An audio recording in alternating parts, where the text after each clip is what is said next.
Terry French. How you guys doing? I'm here at the Metro Cooking and Entertainment Show in Dallas, and boys, I'm having fun.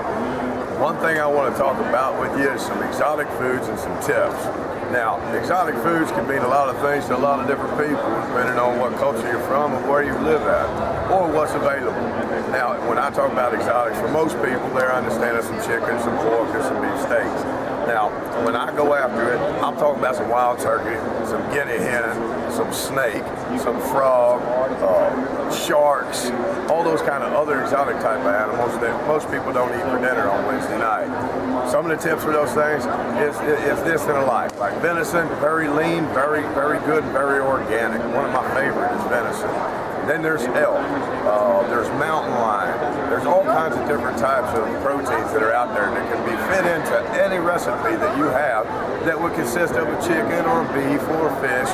You can switch those out, switch that protein out with something a little bit more exotic and just spice that kitchen up.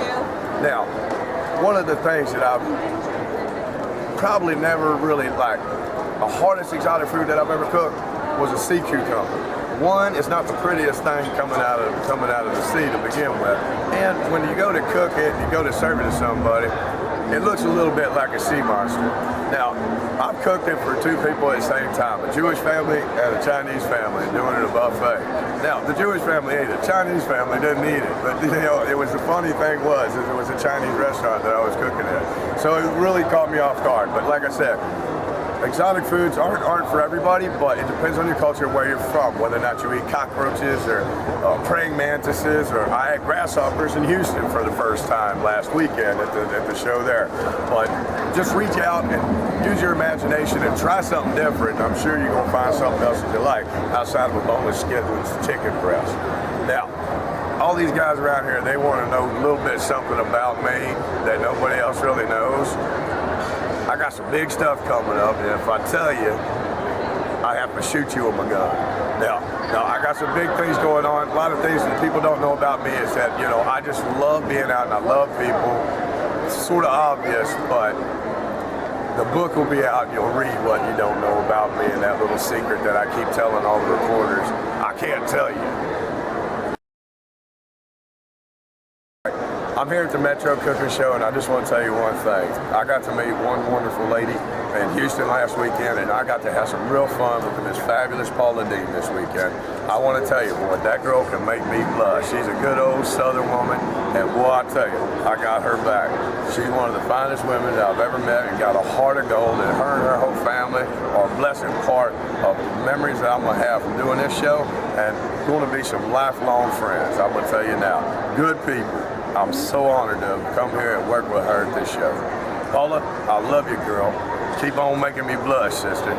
Now, it looks really healthy and fresh and everything, right? And by the time we get done, we're gonna put some butter in there, some mayonnaise, and make all the good stuff and go into it. How many people like avocado? I know I got a bit. Where's she go? There she is, my little vegetarian. She's got rabbit jokes, she told me when I came in here. I said, girl, you got the wrong show. It's going like I'm going later on. I don't know who he is. Now with the avocado, the one I had last week in Houston, boy, it was so ripe that the avocado came right out of the skin. You guys all know how to do this, right? How do I get it out? I bite it? No. Take that knife and just pop that little baby in and twist right out. Now what we're going to do is we're going to make a sort of a chunky dressing. Like a lot of times you get dressings in a bottle on this. I like to take the avocado and, can you hand me that cutting board? And it's sort of like a guacamole base.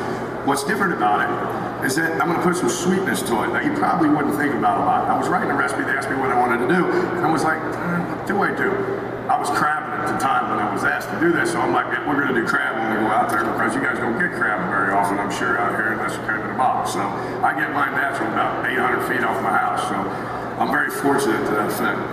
You got a trash can down here, guys? There we go, never mind. What's your favorite part about being a chef so far? Food? You love food. Now, I can do this in about 2 minutes, but I want you to understand what I'm doing. I know a guy's got a camera back over here on me, so I don't have to worry about too much of you can see what's going on. Now, what I'm going to do is I'm going to take a portion of this avocado, and then I'm gonna smash it up in the bowl. So as not to break the crab up as I put it in there. Everybody likes chips or salsa, right? So like if I had some chips, I'm headed to where I got 2 dishes made for you already. This is the interesting part. This is the part you gotta keep up with me. Extra ingredients and stuff that you're sitting there. One thing that I've always fascinated, my mother was really great about, and you know, I love Paula. You know, she's you know, just like my mom. Just back there trying to put out that exotic stuff, man. Think of the extreme chef, because if that's not extreme, I don't know what is.